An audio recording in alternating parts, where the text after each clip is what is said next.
നമസ്കാരം. കേരളത്തിലെ ക്രമസമാധാന നില തകർന്ന് തരിപ്പണമായെന്ന ആരോപണം രാജ്യം മുഴുവൻ എത്തിക്കാൻ കേന്ദ്രമന്ത്രി അരുൺ ജെയ്റ്റ്ലി തലസ്ഥാനത്തെത്തി. കൊല്ലപ്പെട്ട RSS പ്രവർത്തകൻ രാജേഷിന്റെ വീട്ടുകാരെ സന്ദർശിച്ച ജെയ്റ്റ്ലി സംസ്ഥാന സർക്കാരിനെ അതിരൂക്ഷമായാണ് വിമർശിച്ചത്. പൈശാചികമായ കൊലപാതകം തീവ്രവാദികളെ പോലും നാണിപ്പിക്കുന്നുവെന്ന സന്ദേശം പ്രതിരോധ മന്ത്രി കൂടിയായ ജെയ്റ്റ്ലി നൽകി.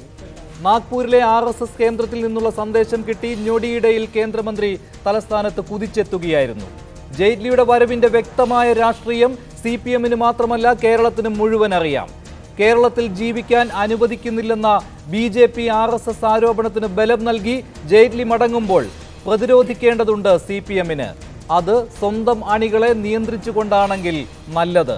എന്നാൽ അക്രമത്തിന്റെ ഇരകളെ രാജ്ഭവന് മുന്നിൽ അണിനിരത്തുകയും ധൈര്യമുണ്ടെങ്കിൽ പിണറായി സർക്കാരിനെ പിരിച്ചുവിടാൻ വെല്ലുവിളിക്കുകയുമാണ് കോടിയേരി ചെയ്തത്.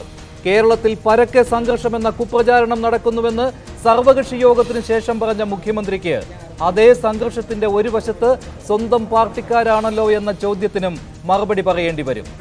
കേരളത്തിലെ അക്രമ സംഭവങ്ങൾ സർക്കാർ സ്പോൺസേഡ് ആണെന്ന RSS ആരോപണത്തിന് ബലം നൽകുന്ന പ്രസ്താവനയുമായി ജെയ്റ്റ്ലി മടങ്ങുന്നത് ജനാധിപത്യ സർക്കാരിനെ താഴെ ഇറക്കാനുള്ള കേന്ദ്രത്തിന്റെ നീക്കമല്ലേ എന്ന സംശയം ബലപ്പെടുമ്പോൾ സൂപ്പർ പ്രൈം ഉന്നയിക്കുന്ന ചോദ്യങ്ങൾ ഇവയാണ്. അരുൺ ജെയ്റ്റ്ലിയുടെ കേരള സന്ദർശനം RSSന്റെ റിമോട്ട് കൺട്രോളിലോ?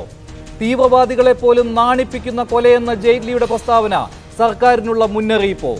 സംഘർഷമെന്ന കുപ്രചാരണം നടക്കുന്നുവെന്ന സർവകക്ഷി യോഗത്തിന്റെ വിലയിരുത്തൽ LDFന്റെ മാത്രമോ? കേന്ദ്രമന്ത്രിയുടെ സന്ദർശനം അക്രമത്തിനുള്ള ആഹ്വാനമെന്ന കോടിയേരിയുടെ പ്രസ്താവന സമാധാന നീക്കത്തിന് തടയിടുന്നതോ? സമാധാന ചർച്ച നടക്കുമ്പോഴുള്ള പ്രതിഷേധങ്ങൾ ചർച്ചയെ അപഹാസ്യമാക്കുകയല്ലേ? രാഷ്ട്രീയ പ്രചാരണത്തിന് വന്ന കേന്ദ്രമന്ത്രി രാജ്യത്തിനായി ജീവൻ നൽകിയ സൈനികരെ മറന്നു. സൂപ്പർ പ്രൈം ടൈം ഈ വിഷയങ്ങൾ ഉന്നയിക്കുമ്പോൾ ഈ ചർച്ചയിൽ പങ്കെടുക്കുന്നത് BJP നേതാവ് VV രാജേഷ്, CPM നേതാവ് അഡ്വക്കേറ്റ് AA റഹീം, KPCC secretary Jyothikumar Chamakkala, Aam Aadmi party നേതാവ് CR നീലകണ്ഠൻ എന്നിവരാണ്. അരുൺ ജെയ്റ്റ്ലിയുടെ തലസ്ഥാന സന്ദർശനം RSSന്റെ റിമോട്ട് കൺട്രോളിലോ? സൂപ്പർ പ്രൈം ടൈം ഈ വിഷയം ചർച്ച ചെയ്യുന്നു.